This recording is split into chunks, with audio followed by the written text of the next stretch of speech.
matkul di kelas sebelumnya itu sudah penuh, jadi secara tidak langsung disuruh pindah. Terus itu yang membuat saya tertekan juga karena dari pihak yang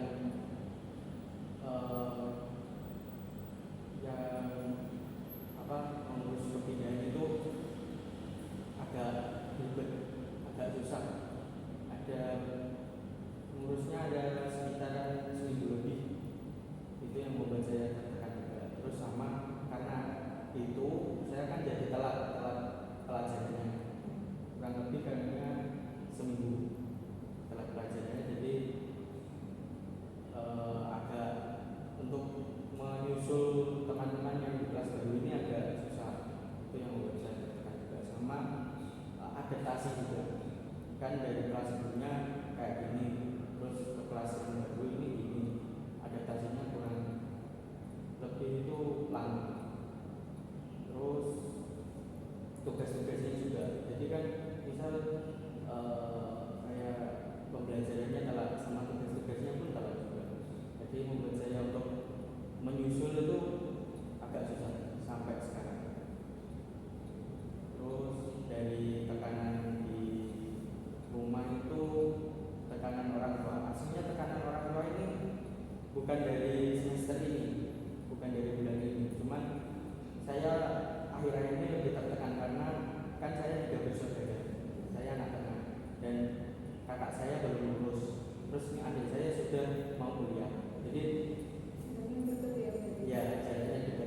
Jadi saya merasa tertekan untuk kan dulu sebelum masuk kuliah disuruh kalau umur 21 sudah nggak dibebani, nggak ada beban dari orang tua, jadi disuruh kerja gitu. Nah itu membuat saya merasa tertekan karena bebannya orang tua itu banyak. Jadi saya tuh mikir gimana cara meringankan orang tua. Terus dari kakak pun kan belum lulus, jadi kepikiran juga. Kan hasilnya plannya tahun kemarin kakak saya lulus, saya kuliah, terus saya sekarang semester 4, habis itu ada saya kuliah. Semester 4 ini kan mau naik semester 5. Nah, semester 5 ini kan magang, jadi ada waktu luang untuk kerja. Dan ternyata plannya tidak sesuai dengan pemikiran saya, keinginan saya. Ternyata plannya agak jauh mundurnya. Jadi membuat saya untuk cari kerja yang lebih enak. Kan sekarang sudah kerja, tapi kerjanya masih tipis-tipis lah, kayak ngejoki, terus freelance mendatang gitu. Nah itu masih menurut saya masih kurang untuk uang sakunya. Ini mau cari masih belum ketemu. Terus bingung juga kalau saya cari apakah saya bisa mengatur waktu kerja sama waktu kuliah. Itu juga membuat saya tertekan. Jadi untuk itu saya bingung bulan-bulan ini gimana sih caranya untuk ngatur waktu, terus cari kerja yang bagus, sama ya orang tua enteng lah. Mungkin ada lagi yang mau diceritakan Kak? Untuk yang merasa tertekan itu ya cukup itu sih. Kalau dari perkuliahan ya misal tugas-tugas juga, sama kegiatan di perkuliahan. Kak Alvin apa saja kalau di perkuliahan?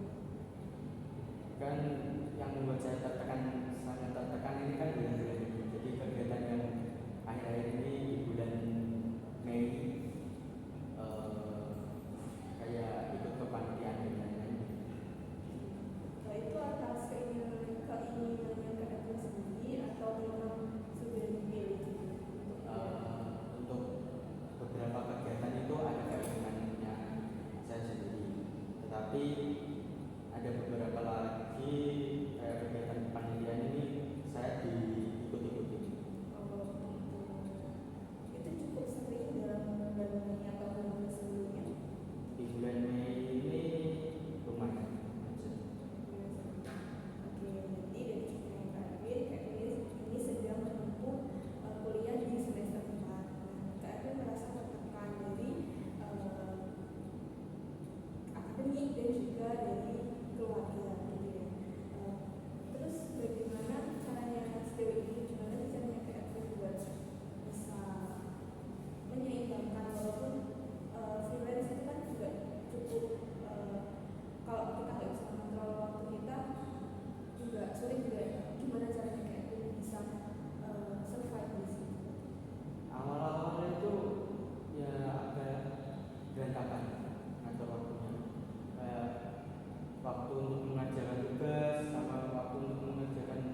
masih di umur 21. Gimana caranya saya mengatur waktunya untuk sebulan ini apakah cukup untuk uang saku saya, uang saku apa, uang gaji kerja saya yang masih, terus saya itu kok kurang, jadi saya masih pikir-pikir apakah di cari kerja yang lain, tapi cari kerja yang lain itu cari kerja yang tepat itu yang mana gitu. Tadi kan Kak Adin bilang kalau umur 21 harus bisa punya uang jajan sendiri. Apakah itu juga berlaku di kakaknya Kak Edwin? Dulu kayak saya pernah dibilang gitu, tetapi kan karena mungkin orang tua masih menyanggupi, jadi dari kakak saya peraturan sih, maksudnya dibilang begitu itu tidak berlaku dari kakak saya. Karena saya kan kakak saya perempuan, karena saya laki-laki, saya merasa kayak ada beban dari orang tua dan adik saya yang sekarang mau kuliah juga. Mungkin kalau kakak saya sudah lulus, mungkin pemikiran ini mungkin sudah lewat. Ternyata kok kakak saya belum lulus, jadi tekanan ini membuat saya merasa kayak down gitu. Jadi jauh dari plannya Kak Edwin. Untuk freelance ini udah lama dari semester sebelumnya atau dari bulan-bulannya ini? Untuk kerjaan ini sudah hampir 3 bulan. Sudah lama juga. Hampir 1 tahun. Oh, Hampir 1 tahun. lumayan juga ya Kak, Iya. kalau buat nama-nama. Oke, saya paham banget tentang perasaan Kak Edwin. Pasti juga benar ya ada tekanan dari keluarga, terus tekanan juga dari akademik, dimana akademik itu juga termasuk kewajiban kita juga ya sebagai mahasiswa. Tapi Kak Edwin di satu sisi juga dapat tekanan dari keluarga. Tapi Kak Edwin sudah hebat sekali. Kak Edwin bisa survive sampai sejauh ini, sampai semester 4 kan juga gak mudah ya pastinya dengan tantangannya. Tapi Kak Edwin sudah keren, sampai detik ini Kak Edwin masih bisa bertahan. Oke, mungkin ada lagi yang mau diceritakan? Ada, tetapi bukan kayak masalah sih, tapi kayak musik. Oke, boleh ceritakan. Jadi musibah di akhir ini kan bulan Mei ini menurut saya bulan yang buruk, karena di situ itu ada musibah yang membuat saya merasa lebih pusing, lebih kayak pusing sih, merasa tertekan lagi karena di situ ada banyak data, ada banyak foto-foto, ada nomor dan lain-lain. Kenapa? Karena saya di pertengahan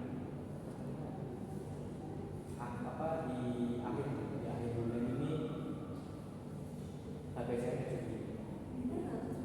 Nah, kecurinya itu di Turi, Kecamatan Turi, Lamongan. Kalau boleh tahu Kak Adwin ini asalnya dari mana? Akan saya berjubel. Berarti pas lagi di Lamongan gitu. Iya. Pas lagi ngapain Kak, kok bisa kecopetan? Saya pas mau balik ke Surabaya, jadi Bojonegoro sampai sini naik motor. Nah, dari perjalanan itu sampai ke Lamongan saya istirahat ke Indomaret. Terus habis ke Indomaret cuman berapa menit ya, 10 menit lah, beli minum, habis itu duduk minum sebentar, itu masih pegang HP. Di situ mau jalan, posisinya itu saya mendengarkan YouTube, mendengarkan musik. Belum ada berapa meter ya, belum ada 1 kilo dari Indomaret yang saya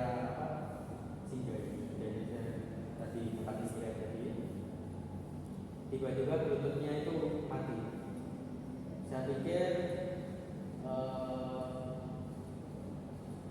headsetnya baterai habis.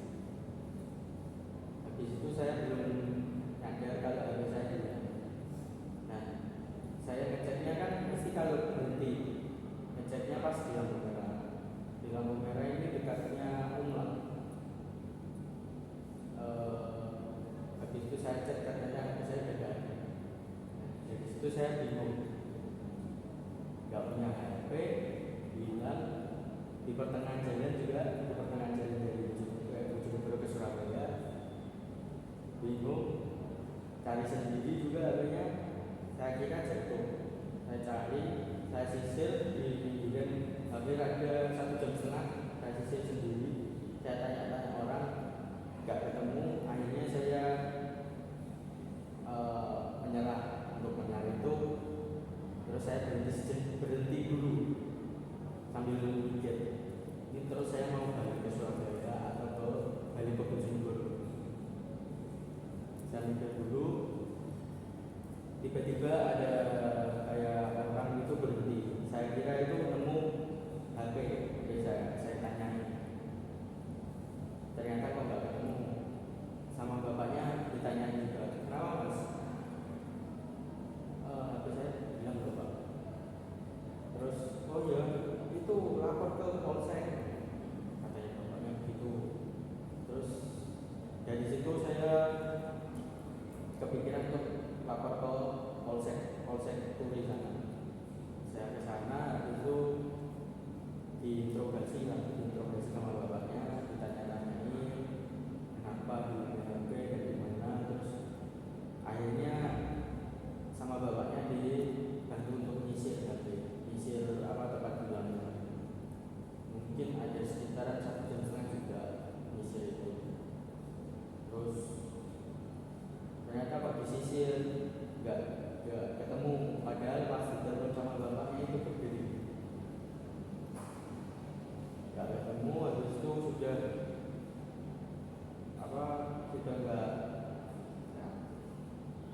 sudah nyerah lah, bapaknya juga nyerah juga. Jadi akhirnya di kantor balik ke kantornya sana. Terus di sana ketemu bapak yang baik.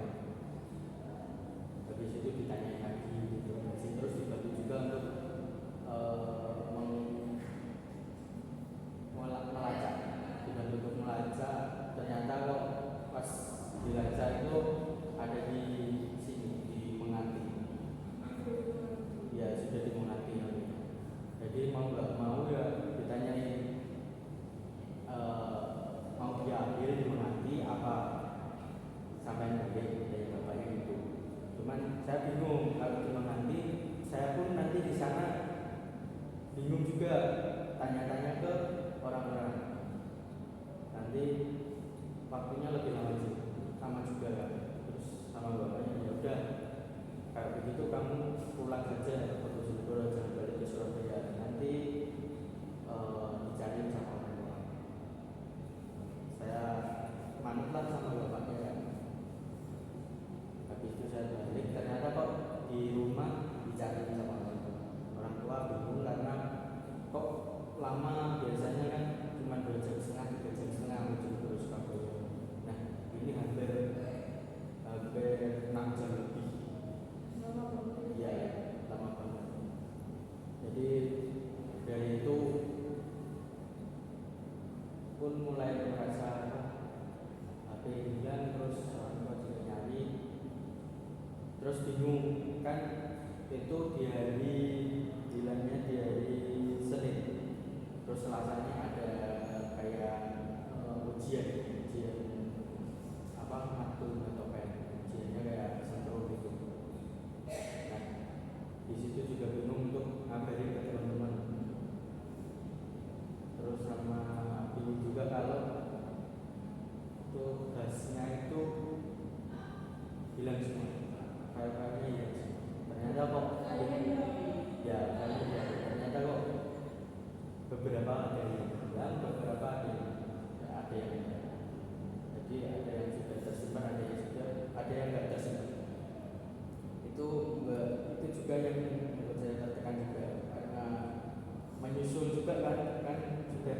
berarti telat seminggu. Sudah ada telat seminggu itu saya penyusunnya juga susah untuk membuat niatan ngerjain itu pun susah karena kepikiran akan kejadian itu, terus kepikiran untuk mencari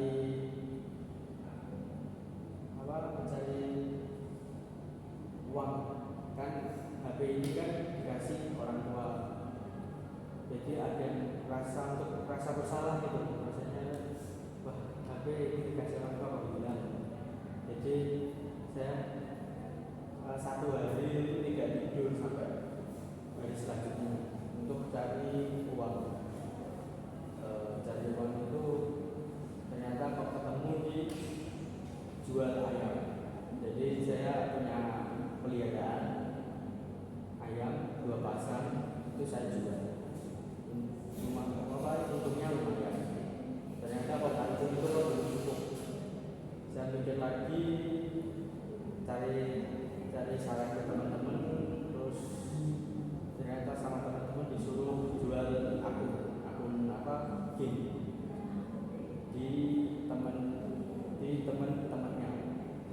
temennya lagi. Ternyata kok sama temennya lagi ini dia malah